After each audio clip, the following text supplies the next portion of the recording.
Now, I think I'm going to wrap up this short series because, like a bird, I got off my chest much of what I wanted.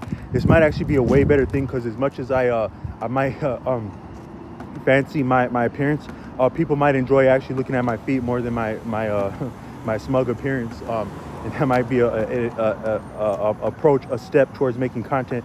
Is just start filming your feet and put on some sandals. But what I meant to say is that so um,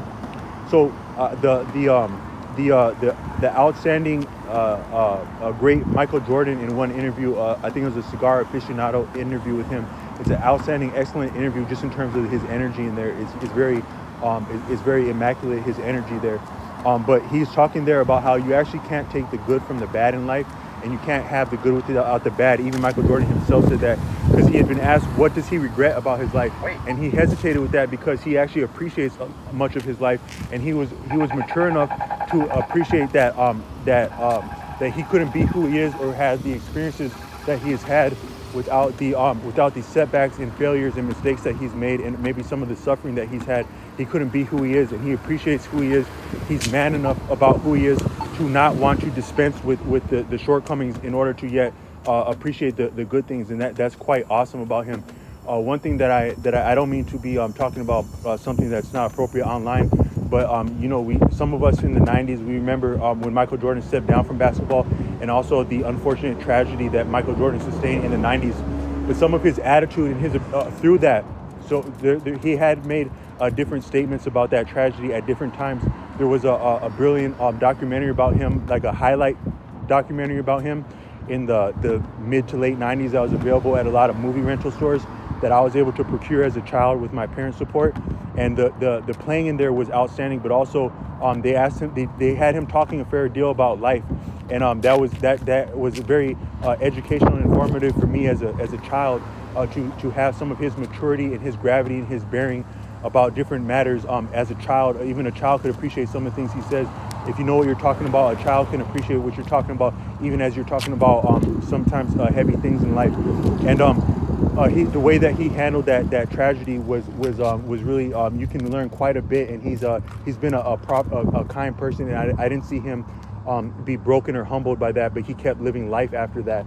And I think that a lot of us can learn from that, because I don't know that I could have sustained I'm a little bit older than he is now when he had sustained that, but I don't know that I could sustain losing a parent in the way that he did, and be as much of a man through that, and be as uplifting and do some of the outstanding things in sports that he did after that tragedy.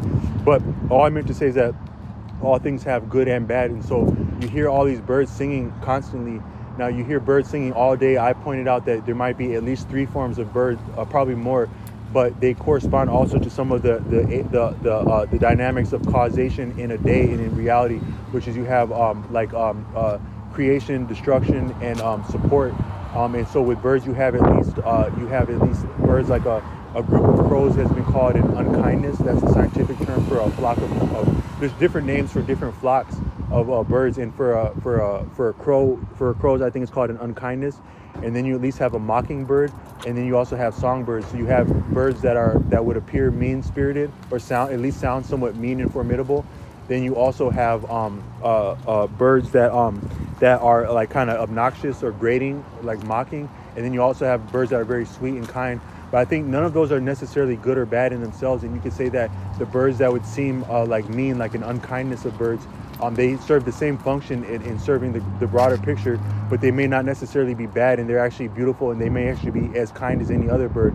And then you have the mockingbirds, and they may be the same. They may be as mean or kind as any other bird. And then the songbirds, and most people wouldn't think, can a songbird actually be mean-spirited? Can those birds that I was putting on the first video of this series, was that not something mean they were talking about?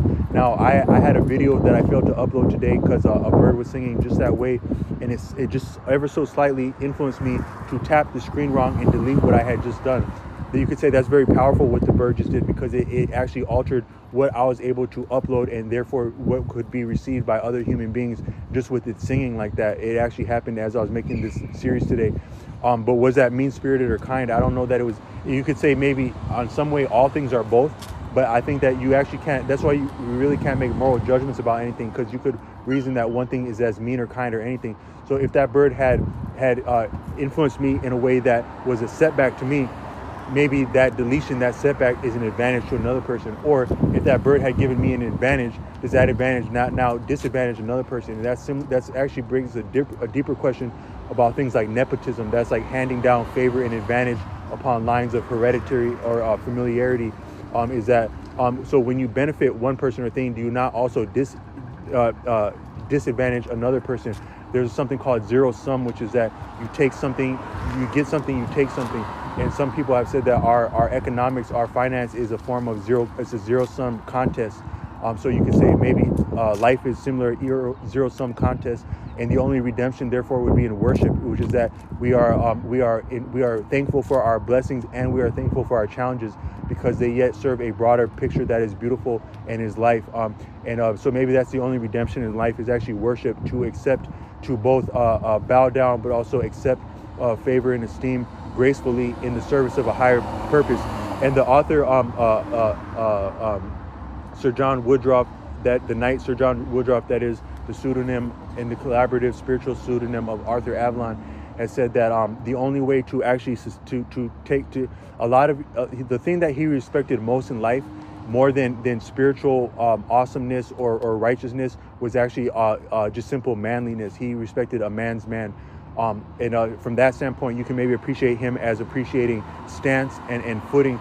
And your stance affects so much of what you can bear or not. Imagine someone in a weight room and how their stance would affect how they can sustain weight, what they can do with weight, what they cannot do with weight, what they could get hurt with weight, what they could accomplish with weight. It's actually similar with someone running. I was telling someone recently, which is that your actual mental stance and what you doubt and what you linger on can affect how you run. So running is actually a function of stance, both in the physical form but also in the mental attitude, is an example. But according to him, the only way to maintain the proper stance in life, the strongest stance, is to identify with the greater collective experience of humanity, but maybe just living and being in general. Is that whatever I'm enjoying for the sake of being. Whatever I'm suffering for the sake of being.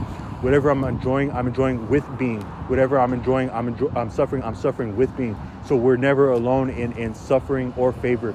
And both our suffering can amount to favor and our favor can amount to suffering. Yet all that can be entered into worship and offered and sacrificed towards worship. And there's your redemption. Maybe the highest redemption is in worship.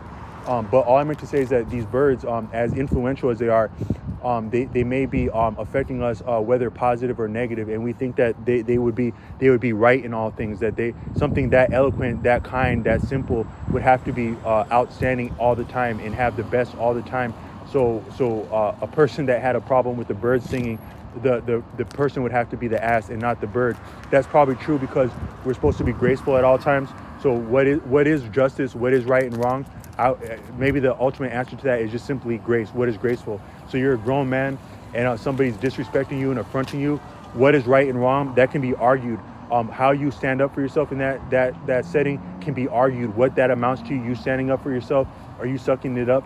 That can be argued. But maybe the ultimate, and then what is the legal court and what is public opinion? And there's something of a gray line and arbitrary and de facto-ness in both formal legal courts and also the court of public opinion, because a legal court can be a reason to be not entirely righteous from a certain perspective, and also a court of public opinion can be reason to be not entirely righteous, and both of those can be preemptive and arbitrary and brutal. But what can more so not be argued, or what can at least be appreciated, is how graceful is something. How graceful are you when someone's affronting you? That might be more significant than how right or wrong something is. How graceful is something? So I'll leave this one with that. But then the last thing I want to say, so I was starting this walking with my feet, and I think that a lot of us don't appreciate our feet and how it connects to the earth. Now, nothing exists for no reason, not the least of which the soles of our feet, and the soles of our feet are very sensitive. So I actually think that our feet connect with the earth in a deep way, and that might actually be what things like dogs respect about us. Not so much that we have a big brain as we think we do, but also that we stand on our feet and we are centered on the earth. We're centered with the earth differently than a lot of animals are, just in terms of our feet, where most animals would have like hooves and so forth, and we actually have feet that connect with the earth. And I'm going to do another series about how profound our feet are, and that's part of why I'm walking with showing my feet in this video, is that I think a lot of what it means to be a man, that is a male or female child, mankind, has to do with our feet and standing on our feet.